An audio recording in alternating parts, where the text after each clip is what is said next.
So hi, I'm Ken. So I'm a Tai Chi instructor from the UK. I teach Tai Chi full time, but in this current climate, yes, I've got a little bit of time off of work. No unnecessary group gatherings in the UK. So I'm going to be making these films. I've made a couple already. This one is chair-based exercises. I teach the martial arts side of Tai Chi. I love the martial arts side of Tai Chi, but you can't really make a living from it unless you're a grandmaster or something. But my living is made through teaching the martial arts side of my private classes, but I teach contract classes in nursing homes, in residential homes, in mental health hospitals, all over the place. And a lot of the time I teach the chair-based Tai Chi. You might be saying, you can't do Tai Chi in a chair, you can't move the waist in a chair. You can do a hell of a lot in the chair. So this is a warm-up I do in my classes before I get to like the breathing exercises or the Qigong exercises or kind of even chair-based martial arts. So this is just loosening up the body. So it should take between 20 minutes and 30 minutes to do. So let's get into it. So if you're even for somebody who says, I don't need to do chair-based exercises, these are a great set of exercises. It's taken me years to develop this program. Years and years and years, and I kind of struggled over different components, different parts of the body, how to work them in the chair. So this is where I am so far. And so if you are a martial artist, you are a big, strong martial artist, you could still get benefits from learning these in the chair. You know, we get injured as martial artists, so sometimes it's very beneficial to be able to exercise in a chair. And for all the people who are house bound out there, who are in quarantine or are self-isolating, it's a good set of exercises to do sat down, and it's not going to be easy. It's going to be demanding. So set aside 20 minutes, half an hour, see how this film turns out. So set aside that time and follow through. So you want to be sitting yourself on the edge of the chair. Where the top of the legs meet the buttocks, you have a groove called the gluteal sulcus. You want that to be on the first third of the chair. I've got a stool here, or bar stool, with a chair on top. I've got a cushion on it here just to raise a little bit. Ideally, I like my hips to be higher than my knees. If I find if my hips are lower than my knees, I put a lot of pressure onto my knees and onto my hips. So your feet, you can have them parallel to each other, about the same distance as your hips or your shoulders, but feet parallel to each other. So you're nice and stable. You've got 6 legs on the floor. Okay, place the hands onto where the thighs and the knees meet, and I just want you to push down with your hands, push down with your feet, and push up to the top of the head. Really feel like you're trying to touch the very top of the head up against the ceiling. And it's the top of the head, not the flat of the head. It's the fontanelle area here, this the baby soft spot, the bai huai, I believe it's how it's pronounced in Mandarin. The 100 or 1,000 meeting place. So you're pushing up, trying to touch that up against the ceiling or up against the sky. Make sure you're not flaring your ribs out or curving in the lower back or sticking the chest out. Then keeping that feeling, that lifted feeling inside the body, relax that pushing down and pushing up. So all the muscles relax, but your skeleton stays nice and upright inside the body. And maintain this feeling, lifting your skeleton up inside the body. It's not tensing the muscles to do this, it's thinking all of the joints open. And maintaining that as we go through. So I will be periodically telling you to sit up, okay, because you will start to slouch. It's a condition, it's hardwired into us humans to try and make things easier. So for the duration of this film, work on good posture, so sitting up. This is what we call raising the spirit of vitality, or the shen to the top of the head, or borrowing the strength or the chi of the heavens, or my favorite translation is it's sitting up straight. Okay, so relax your arms down by the side of the chair. Just let them hang down by your side. Keep a small gap underneath each armpit, as if you're holding a small bird's egg underneath each armpit without crushing or dropping the eggs. You can imagine anywhere between the size of a hummingbird's egg and a chicken's egg. We're holding them, cradling them underneath your arms without crushing or dropping them. Okay, so I start all of my sessions with either standing or seated exercise. These can be done lying down as well. I've done other videos on standing, so I'm not going to spend a lot of time on this. We're just getting the posture right. So nice and upright, arms hanging down by your side. Really feel as if your arms are sliding off the sides of your body, like a silk dressing gown or a silk cape would slide off your shoulders and down your back. So feel all the joints in between the bones of your arms opening up all the way down to the tips of your fingers.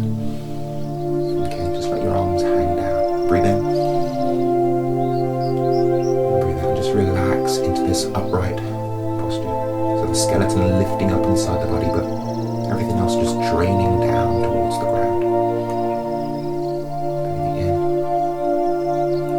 You can do this for a few minutes. You can turn your hands out to palm arms, so the palms are facing behind you. And you can take your arms out to the sides as if you're carrying big barrels of water underneath your arms.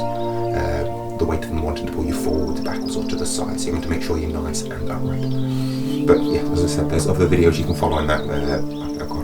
Posted a film a few days ago. It's about 15 minutes long. You can follow through on that one. But okay, so you've got nice and relaxed. So just shake the body out, shake the body out. Just start to swing your arms, swing your arms, swinging your arms. One forwards, one back, one forwards, one back. Forward, just loosen up the shoulders, up, down, up. Now keep it nice and upright. Okay, then hold on to the side of the chair. Then with your left foot, I'm going to mirror you, so I'm going to use my right foot. But with your left foot, take a half step forwards and touch the heel down. And touch the toes with the heels, heel and toe. Just loosen up. And kind of just getting in touch with all of our body. So just touching the toe and the heel down the same spot. It's a good one for getting the circulation going, especially if you do have problems standing for long periods of time. So you do spend a lot of time sat down. If you can, kind of do these sort of exercises, just get the circulation going. Good to do if you're on a long haul flight as well, the prevention of deep vein thrombosis. So with the other foot, your right foot, take a half step forwards and touch the heel down. And touch the toes with the heel was. Heel, toe, heel, toe, heel, toe. Keep sitting up. Okay, so that's plenty. So we want to feel the connection now. So I work a lot with the myofascia or the myofascia inside the body, the white connective tissue, the stringy, stretchy stuff that surrounds all the muscles, connects everything, as the name suggests. It surrounds the muscles, surrounds the internal organs, and connects everything inside the body. And you have what are called anatomy trains, which are bands of this connective tissue and muscles that give you different planes of movement. Then you have 12 inside your body, which is interesting because you have 12 meridians inside the body as well. But anyway, that's for another thing. Okay, so we're going to feel the connection with these lateral lines at the side of the body. So you have a connection between your little toes and your neck. Up the sides of the body, from the little toes, up the sides of the body, up to the flanks, inside the ribs, and then out, up into the neck. And they say it's not just connective tissue, there are muscles encasing this, but we want to try and use the connective tissue, the tensegrity of the white connective tissue, the myofascia, or fascia. I prefer fascia, it doesn't sound as hard. You want to feel the elastic, the connective tissue, and you want to try and connect your mind with the connective tissue. There's research showing, and kind of there's research online in papers, but also through my own research. The research is showing that kind of you have conscious control over the connective tissue, like you have conscious control over the muscles. But anyway, you have these bands of connective tissue from the little toes up the sides of the body, inside your ribs and into your neck. Your side guards, your lateral lines, that what give you stability when you are walking in a straight line or standing up. So up the sides of the body. So we're going to try and take control of those. So with your left little toe, I want you to grip the floor. With your left little finger, I want you to grip your knee. And I want you to pull your head over to your left side. Make sure you're not flaring your ribs out or curving in the lower back, but feel a lengthening all at the other side of your body, like the stretching of a spring or an elastic band. So when you relax, it contracts back. Then grip the floor with your right little toe. Grip your knee with your right little finger and pull your head over to your right side. Again, without flaring your ribs out or sticking out the chest, but feel like all curving in the lower back. Feel a stretch all up the left side of the body, from the little toe to the neck, like the stretching of a spring or an elastic band. So when you relax, it contracts back, and you're just pulling from side to side, just lengthening those bands. And you're also playing with what's called the righting reflex here, or the balance reflex. Hardwired into your nervous system is a reflex to balance. We're born with two fears or three fears.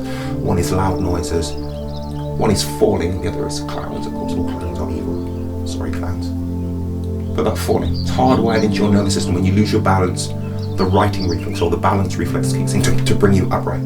Okay, usually an unconscious action. We're feeling that now. Trying to make it a conscious action, which can really help you with your balance. That tensing up, what happens when you do that balance reflex kicks in, can make you top heavy and make you, can damage your body, more likely to fall. So we're taking under conscious control now. And then just let that balance reflex pull you nice and upright. Okay, so we're going to do up and down, forwards, up, forwards and down, up and back. So I want you to imagine you have a ball in your belly, about 3 finger widths underneath your belly button and in the centre of the body. A ball about the same size as your fist in the centre of your body, not on the front of the body, in the centre of your body. And I want you to use your mind to push down with that ball, push down with your hands, push down with your feet, and push up through the body, pushing your head up and back.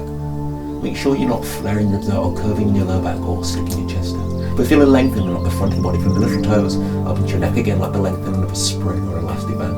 So when you relax, it pulls back. Then grip the floor with your toes, grip your knees with your fingers, and pull your chin towards your chest without hunching your upper back or bulging out your lower back. And feel that stretching all up the back of the body, from the toes along the soles of the feet, all the way up the back of the body to the top of the head, the forehead into the nose. And again, like the stretching of a spring or an elastic band. So when you relax, it contracts back, and you're just pushing and pulling the head up and back, forward and down. So you feel the strength of the earth behind this movement. Feel yourself engaging your core. And again, you're playing with that balance reflex. That reflex that wants to pull you to an upright position. A hardwired reflex in your nervous system that wants to bring you upright. We have quite a few hardwired reflexes into our nervous system that have evolved over time with us as humans. So in the Tai Chi, we try to really work with these reflexes. So let that reflex pull you upright. So you're working with a superficial front line and the superficial back line here. These lines on the sides of the body and the front and the back of the body are kind of like the ropes on a ship's mast, or like the steel suspension cables on a suspension bridge that keep you nice and upright. Okay, so you have a pulled back feeling. Feel as if somebody's pulling on your ears to pull your neck back against the collar of the shirt. Keep your jaw parallel to the floor. Your head is lifting, but also feels like it's floating on your neck. And all the ways we're going through these exercises, keep the tongue on the roof of the mouth. So pulling back, lifting up, parallel to the floor. And with your eyes, I want you to look to your left side, not your right side. A lifting feeling in the head. You can imagine you're balancing a bowl of water on the top of the head. Your imagination is a very powerful tool in what we're going to be doing here. Your nervous system, again, doesn't know the difference between imaginary and real. So if you imagine something, then the nervous system puts the body into the right position, posture to perform the task you're imagining. The better you imagine it, the better the position of the body. Okay. So really feel as if your eye muscles are pulling your head to the side. They can't, of course. Really feel as if your eye muscles are pulling your head to the sides. So your neck and head are that balanced and relaxed that your eye muscles can pull your head to the side. Looking straight forward, so we have that lifting, floating feeling there. Arms out in front of you, just wiggle your fingers. Wiggle your fingers. So you're just going to work through the body, loosening the body up.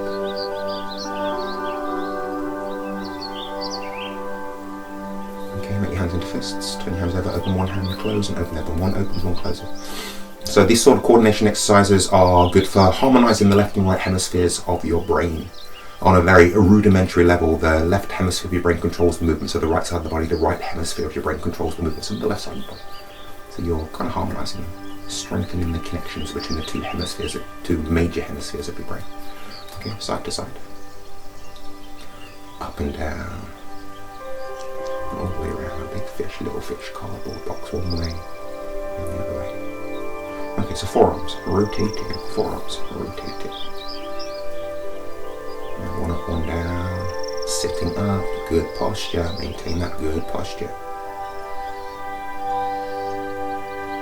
Okay, elbows.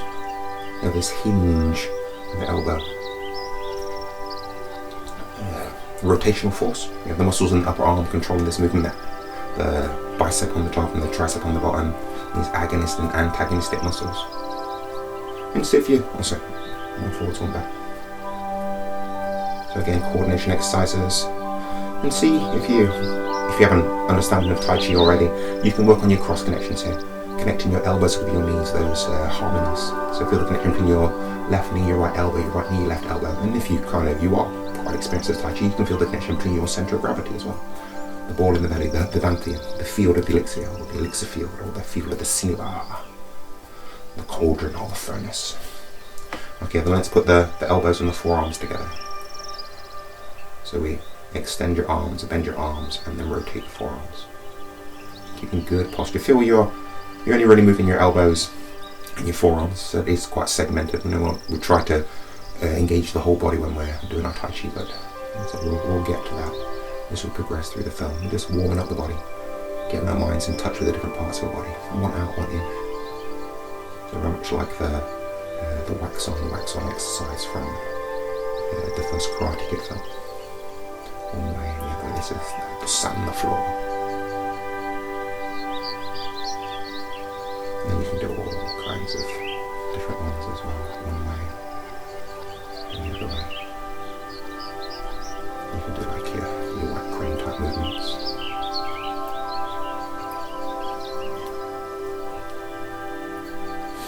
shoulders, up and down. So the first of our ball and sockets, up and down, up. So relax the shoulders, just up, just let them drop down. Arms out in front of you, just push your arms forwards, push back. Keep your arms straight, just moving your shoulders. So we have that ball and socket. So if your shoulders are really, really tight and tense, you won't get very much movement here. So you have to get the right amount of tension and relaxation to get the most movement out of your shoulders. In my experience, the shoulders and the hips are the places where people hold a lot of tension. The stresses of life tend to manifest themselves in these ball and sockets. These joints, so something around these joints where we should have some of the widest range of movement of any of the joints in the body. And the stresses of life tensing those areas that really limit the movement. One way and the other way. So really relax your shoulders. You can do the breath of this, so breathing in, breathing out, one forwards, one back. So really engaging, starting to engage your core now. And the lungs are nice and massage here, massaging that nerve plexus in between the shoulder blades. And just do this one as well. Okay, so take your arms out to the sides, and I just want you to feel the connection between your two arms. So reach your left fingers over towards your left side, and feel your left arm pulling your right arm. And relax, and reach your right fingers over towards your right side, feel your right arm pulling your left arm. So feel that connection across the shoulder blades, that connectedness between the two arms. And feeling this stretch reflex as well, that we have on the sides and the front of the body. Feel that lengthen, those bands across the back of the arms and across the shoulders. Pull one way, and then you feel just pulling back, that stretch reflex, pulling back. Swing the shoulders around, and then from your core, pushing the shoulders around one way. Turn the way, so one goes forwards, one goes back, up, turn the way, so one forwards, one back, both shoulders up at the same time, both shoulders down at the same time. So you're moving from your core, from your center, one way, and the other way. Okay, so shoulders, elbows, forearms, put them all together and you get the movements of the arms opening up. Make sure you're not sticking the chest or the ribs out or curving in the lower back, hugging in, out, in, and then above the head. Again, make sure you're not sticking the chest or the ribs out or curving in the lower back, and down, up, and down. You put them all together and you get all the movements of your arms there. Okay, so to the legs. Okay, so with your left foot, take a half step forward and push the foot out. Just wiggle your toes. Wiggling your toes. Wiggling your toes. Make sure the foot goes straight out in front of you. Wiggle your toes and pick the foot up and just go up and down, up and down. So it's a rotational force. So your feet, human feet, really, really complicated all the way around. We have 206 bones in our body. We're born with more, but by the time we reach adult, we'll be about 206 bones in the body. Of those, we have 1/4 of them in our feet. 26 bones in each foot. That's how complicated our feet are. Our feet evolved with us. We evolved into upright apes. If you believe in evolution, I'm not questioning anybody's creation theories or stories. Okay, but the other foot, half step forward and push the foot out. But mine is, I'm an evolutionist and Darwinist. I believe that we evolved with them, and our feet are a major adaptation to walk on two legs. It's hard to walk on two legs. If it wasn't hard, then all the mammals would be doing it one way and the other way. So we've got highly adapted feet that mould to any surface that we place our feet onto. Okay, bring the foot in. Then take your hands underneath your left leg, interlace the fingers, pick the leg up, flicking out. Make sure you're still sitting up. You're not leaning backwards to counterbalance this. So we have this hinge at the knee. This hinge at the knee. Just let it stop on its own. Let it stop on its own. Place the foot gently onto the floor. Take the hands underneath the other leg. Pick the leg up. Flicking out. Flicking out. Again with this hinge at the knee. It's cracking a little bit. Sitting up. Make sure you're not leaning backwards to counterbalance this. And just let this stop on its own. Place the foot gently onto the floor. So this one, be careful if you do have any problems with your knees or with your hip here. You shouldn't put too much pressure onto your knees if you don't have a lot of tightness in your ankle, in your hip or in your ankle. But okay, say shouldn't. Okay, I want you to, if you can, place your left ankle onto your right knee, sitting up. So we're going to be stretching some muscles deep inside here. We're going to be stretching the psoas muscle. Psoas muscle that runs from the inside of the femur bone here, runs up through the pelvis and connects to the thoracic and lumbar region of the spine in the lower back. or lower to middle back there. Okay, the only muscles I believe that connect directly the lower half of the body to the upper half of the body. Okay, often called the emotional muscle, because tension in these muscles can really affect how you're feeling on an emotional level. Tension in these muscles here can be a factor in lower back problems.